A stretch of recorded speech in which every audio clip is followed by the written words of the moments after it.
Penso que pelas cajadas já todos perceberam que estamos em Sintra. E o que eu tenho diante de mim é o mais antigo cartaz turístico impresso em Portugal. Representa o Porto de Lisboa, com os vapores, com os seus penachos de fumo, e em cima as três coisas melhores que nós tínhamos, isto é de 1907, que tínhamos para mostrar a quem nos visitasse. A Batalha, os Jerónimos e, bem ao centro, Sintra com o Castelo da Pena. E aquele outro cartaz é o mais antigo cartaz de Sintra. É um cartaz engenhoso, porque tem uma série de letreiros, um em francês, outro em inglês, outro em português, outro em espanhol, outro em alemão, que são frases que se disseram sobre Sintra. Um francês, um Deillot, chamou-lhe a oitava maravilha do mundo. O Byron, numa frase ficou célebre, um Éden glorioso, quer dizer, um bocado de paraíso. O Gil Vicente diz que era um jardim do paraíso terreal. Isto é o que diz o cartaz, mas não é bem o que diz o Gil Vicente. O Gil Vicente disse que foi um presente que o rei Salomão deu a um rei de Portugal, tirando um retalho ao paraíso terreal. Depois há um ditado espanhol e, finalmente, uma frase do Richard Strauss, que é esta: é aqui o verdadeiro jardim do Klingsor. Ora, como sabem, o Klingsor é aquele mago que aparece na ópera O Parsifal. Portanto, e tem realmente aí um jardim fantasmagórico, um jardim que não é deste mundo. Há muitas outras frases, são todas no mesmo género, esta ideia de que Sintra não é deste mundo. Sintra é algo que nos transporta a uma região paradisíaca, uma região de uma natureza diferente da nossa, indescritível. O velho Pinho de Leal diz: Sintra não se pinta nem se escreve, sente-se. E é assim.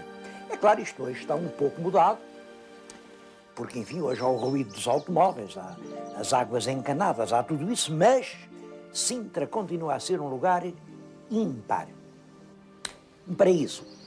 Ora, o que eu queria dizer-lhe é que paraísos destes demoraram muito tempo a construir e destroem-se em pouco tempo. Justamente este paraíso sintrense, aqui por esta janela vocês avistam a silhueta do Palácio Real. Não é o Palácio Real o monumento mais antigo de Sintra. O monumento mais antigo é o Castelo dos Mouros, que vem realmente da época dos Mouros, portanto é anterior a Portugal. Claro, depois a vila ficou deserta naquelas lutas terríveis, foi tomada, perdida, retomada, reconquistada, e lá em cima ficou deserto, mas a população vai se estendendo no sopé do monte e no século XV, no princípio do século XV, o rei Dom João I faz construir aquele palácio.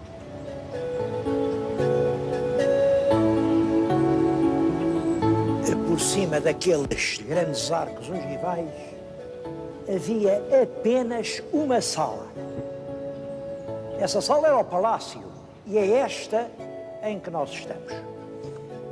Eu penso que realmente este lugar é o lugar mais ilustre de toda a história de Portugal.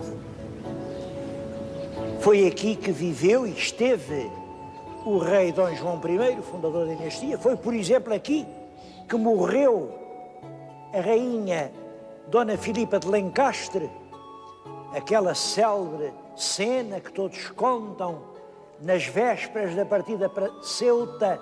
Foi aqui que se passou. Aqui esteve o rei Dom Duarte, aqui esteve Dom Afonso V, Dom João II, Dom Manuel. Foi aqui que chegou a notícia da descoberta da Índia. É, de facto, o ponto central dos períodos mais gloriosos da nossa história. Bom, mas há muitas outras lembranças da ínclita geração. Eu gostava que vocês vissem porque tem importância, o teto da Sala das Pegas. Há uma lenda, a lenda é que o Dom João I estava aqui, enfim, embrulhado numa dama, numa atitude assim menos conveniente, e a rainha viu que o rei compôs-se depressa e disse: não, olha que era por bem. E as moças do paço começaram todas a dizer: olha, afinal era por bem, aquilo era... E o rei, irritado com a indiscrição das moças, mandou pintar o teto das pegas. Bom, é claro que isto é uma lenda. Estas lendas nunca são nem completamente verdade, nem completamente mentira. A verdade é outra. De facto, Dom João I adotou uma divisa: por bem. O que ele fez foi por bem. Porque Dom João I era acusado de ter pegado naquilo que não lhe pertencia, a coroa de Portugal, que era de um irmão mais velho, o infante Dom João. Mas ele sempre disse: pois é, mas eu tive que me fazer coroar por bem. E lá está ele, lá está a pega, a ave que rouba tudo. Numa mão a rosa, há quem diga que era a rosa vermelha da casa de Lancastre, e a legenda das suas boas intenções. O palácio está cheio de recordações comoventes. Por exemplo, vocês vão ver agora o teto da capela. É do tempo de Dom João I, um teto mudéjar.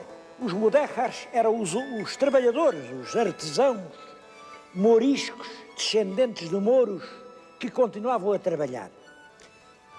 Tudo o que ali está é ainda da época de Dom João I.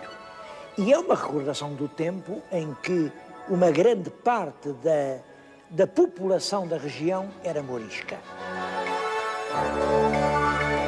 Uma história que se conta é que foi aqui que Camões leu os seus Lusíadas ao rei Dom Sebastião. O rei estaria sentado além, aliás, era realmente aquele o Banco Real, e Camões foi lendo, canto a canto, o seu poema. É uma história muito bonita, muito enternecedora, mas é uma história que não só não é verdade, como não podia ter sido.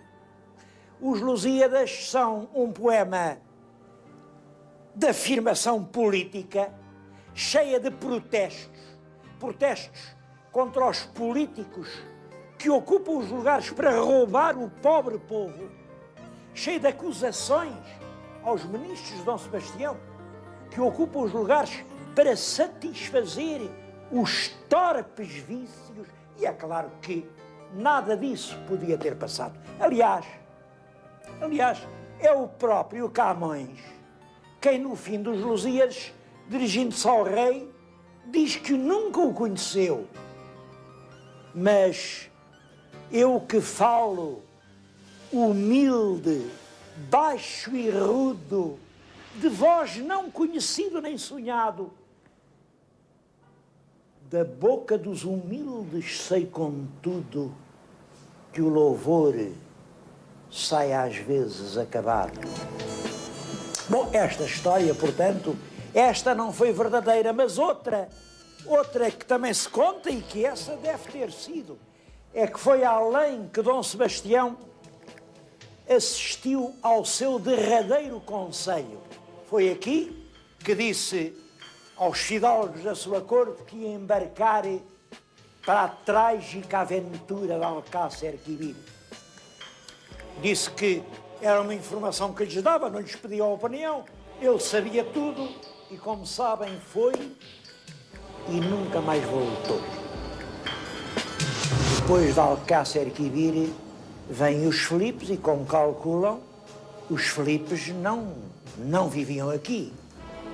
E depois dos Filipes vem a Restauração e os Braganças, mas também os Braganças preferiam o sol alentejano e as caçadas em Vila Viçosa.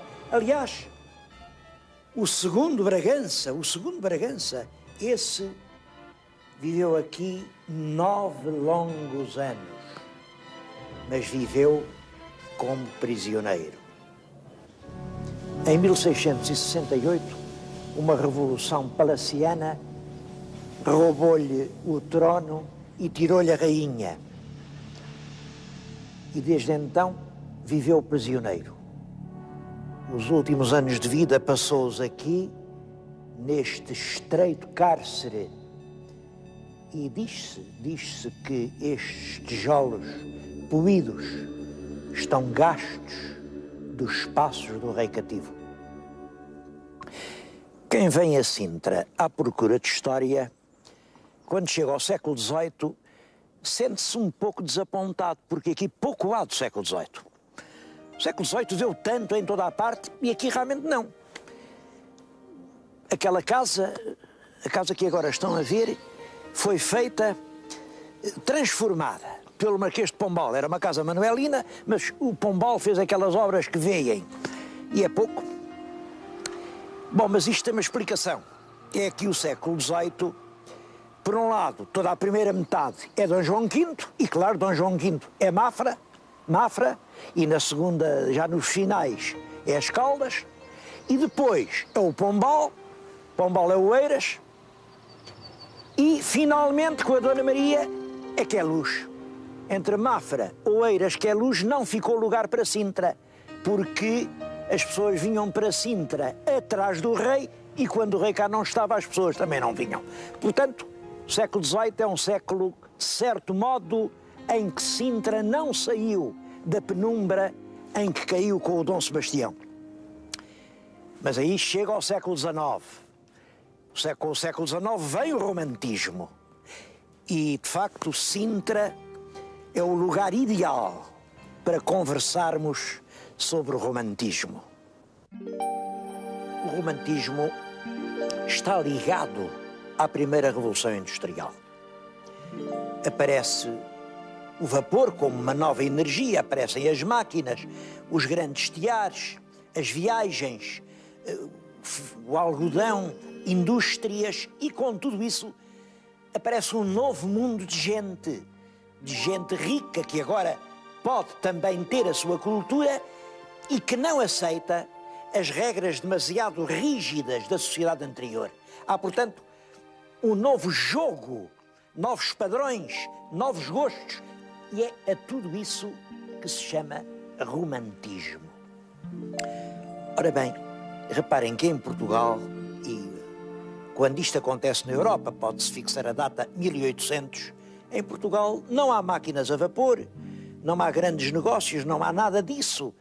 E isso explica uma coisa, que aqui em Sintra, os grandes monumentos românticos que os há não são obra de portugueses.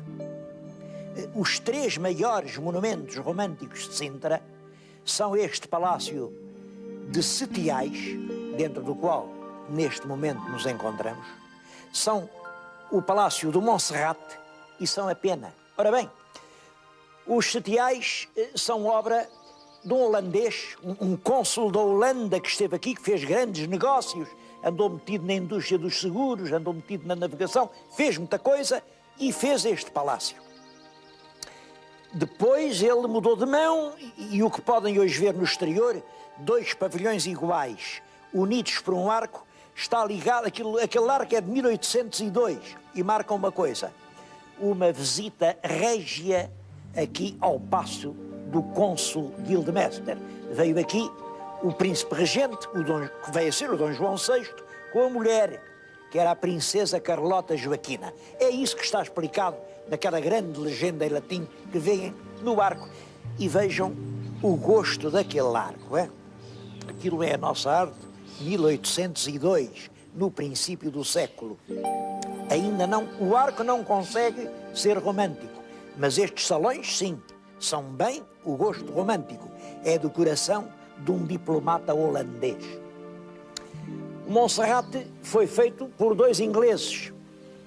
Primeiro há uma primeira parte feita por um Gerard de Visme e depois é um homem que foi até feito Barão de Monserrate, depois Visconde de Monserrate, um Francis Cook, Um inglês que tinha negócios no Oriente e que, portanto, estava fascinado com essa imagem oriental. Reparem que o Monserrate, aquele torreão, tudo aquilo não é português.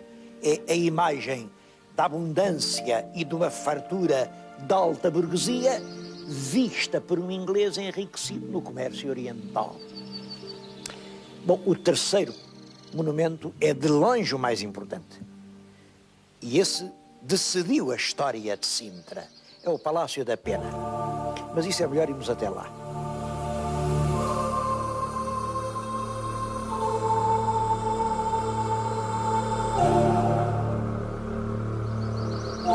A Pena era uma ermida no alto do monte, apenas uma ermida. Mas foi aí que o rei Dom Manuel, no século XVI, estabeleceu um convento de frades jerónimos. Eu estou exatamente a falar-lhes diante do altar do convento dos Jerónimos. Claro, a gente hoje diz Jerónimos e pensa no monumento lá debaixo de Belém. Mal, porque aquele era um convento de frades jerónimos, como este era um convento de frades jerónimos, e houve vários outros, porque os frades jerónimos eram muito da predileção do rei Dom Manuel. O convento manteve-se até ao século XIX. No século XIX, com a secularização dos bens da Igreja, isto foi abandonado, esteve há algum tempo sem ninguém e depois foi à praça. Foi vendido em Almoeda. E quem comprou por 400.000 réis, foi o rei consorte, o marido da Dona Maria, Dom Fernando de Saxe-Coburgo-Gotha. Penso que a ação do Dom Fernando aqui deve ser recordada com muita homenagem. Numa altura, estava-se no tempo do Mata-Frates, estava-se no tempo de um anticlericalismo furioso. Isto é tudo na altura da Revolução de Setembro, da belenzada, das fações mais radicais e quase antimonárquicas. Pois Dom Fernando refugia-se um pouco nestas obras, mas em vez de deitar abaixo o que restava do convento manuelino, restaura com atenção, com um carinho incomparável. Isto que está em pé é genuíno, é manuelino, mas está em pé porque Dom Fernando o preservou. No claustro à volta, ele manteve as celas dos frades. É claro que pôs lá os quartos onde eles faziam eles, família real, a sua residência de férias. Ainda hoje se podem ver coisas comoventes. Lá está a cama da rainha e o ramo que ela trouxe da missa do último domingo de Ramos, tudo isso se pode ver. Mas aquilo são as antigas celas dos frades jerónimos. Mais do que isso, Dom Fernando, o príncipe alemão, é o primeiro a prestar aqui, cerca de 1840, uma homenagem às navegações portuguesas.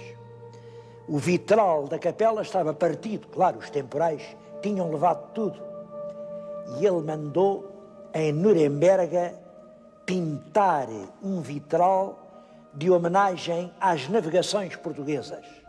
Lá se vê o Vasco da Gama, com o seu navio e a Torre de Belém. Lá está El Rei Dom Manuel, que numa almofada tem o convento da Pena. Lá está São Jorge porque o Dom Fernando de Saxe era o comandante em chefe do exército, que tinha por patrono São Jorge, e lá está finalmente Nossa Senhora da Pena. Acho que este exemplo de um príncipe estrangeiro que chega aqui e preserva assim o património português é uma lição. Aliás, toda a ação política de Dom Fernando seria notável. Para aumentar o conventinho restaurado, o Dom Fernando construiu depois um palácio ao gosto romântico. distinguem-se ainda hoje perfeitamente a parte do convento e a parte do palácio. Bom, é claro que se pode discutir se este palácio é bonito ou é feio, porque de facto um palácio, enfim, de gosto germânico, parece um palácio das Valquírias aqui no país dos Saloios. Não há dúvida que há um contraste. Além disso, o palácio é bastante pastiche, tem românico e tem manuelino e tem gótico e tem árabe. É uma mistura de todas as coisas, exatamente conforme o gosto romântico. Pode-se discutir. Agora, uma coisa é certa. Se fizéssemos um plebiscito, o palácio ganhava por imensa maioria. Os portugueses gostam, os portugueses veem neste romantismo exuberante do Palácio da Pena a flor da raiz que eles não tiveram. Este seria o prémio de um romantismo para o qual não houve condições em Portugal. E penso que isso explica a simpatia, a atração que a Pena continua a exercer sobre os turistas portugueses. Além disso, foi realmente a construção do Palácio da Pena, Palácio Real, para onde vinha nas férias os reis, que vem modificar o destino de Sintra. Sintra, que pouco a pouco se tinha apagado durante o século XVIII, volta agora, sobretudo depois de 1850, depois da regeneração, a ser o grande centro social de Lisboa. Sintra está no centro das predileções do lisboeta Janota. Como sabem, o Carlos da Maia vinha aqui numa caleche, pela estrada fora. Diz que nessa altura não se via uma casa entre Sintra e Lisboa, era tudo uma grande charneca. Havia umas casitas no Cacém, onde eles paravam para matar a fome. Pois era para ali, para a Lawrence, que eles iam, os namorados lisboetas. Que pena que faz ver a Lawrence. É o mais velho hotel da Península. Já lá esteve hospedado o Lord Byron. Mas eu chamei este programa A Pena e a Peninha. Foi muito intencional. Estamos na Pena. A Pena é um dos morros que dominam Sintra. E a Peninha é outro dos morros que dominam Sintra. Vamos a um e a gente deslumbra-se, fica-se perfeitamente extasiado. A vista que se domina do alto da Pena é um sonho, de facto é. Mas olhem que da Peninha não é menos. Aqui é mais terra, rio, casario. Na Peninha é mais o mar, a longura. A Peninha era o faixo que os mariantes avistavam quando vinham na carreira da Índia. Os lugares são aproximadamente iguais. E apesar disso, quem é que em Portugal não sabe o que é a Pena e quem é que sabe o que é a Peninha? Creio que a razão está nisto. É que a Pena encontrou um príncipe culto, inteligente e de bom gosto que a valorizou, ao passo que a Peninha foi comprada por um capitalista matarruano de muito dinheiro que pôs lá em cima aquele prédio escalavrado que é realmente um pecado inexpiável. A gente olha para a Pena e encanta-se, e olha para a Peninha e arrepia-se. E esta, para mim, é a lição de Sintra. De facto, aqui, a natureza é extraordinária, mas a cultura aliou-se à natureza, porque entre natureza e cultura há uma relação parecida com a que há entre o diamante e a lapidagem. Claro que, se não houver diamante, não pode haver lapidagem. Mas se não houver lapidagem, não há diamante que brilhe. E esta pena é um diamante lapidado. Eu acho que concordam em que ainda hoje vale a pena visitar Sintra. Mas há lá um lugar célebre, onde eu não os levei. E não os levei não é porque não mereça a pena, é porque só por si aquele lugar justifica um programa. É um ponto do Palácio da Vila a que os guias chamam a Sala dos Brasões. Claro, Sala dos Brasões porque o teto é assim. É um teto cheio de brasões e eles dizem, olha que bonito que isto é, ao meio está o rei, à volta estão os filhos do rei, os senhores infantes, e a todo o redondo da sala estão as grandes famílias da nobreza portuguesa. Bom, isto é o que eles dizem, mas o que não dizem é que não são todas. Há uma que era a primeira e essa não está lá. Os Lencastres, os netos de Dom João II, a família que veio a dar os duques de Aveiro. Eu julgo que a significação é esta. Fazia então cerca de 40 anos que no andar de baixo tinha expirado El Rei Dom Afonso V. Não faltou quem dissesse que aquela morte foi estranha.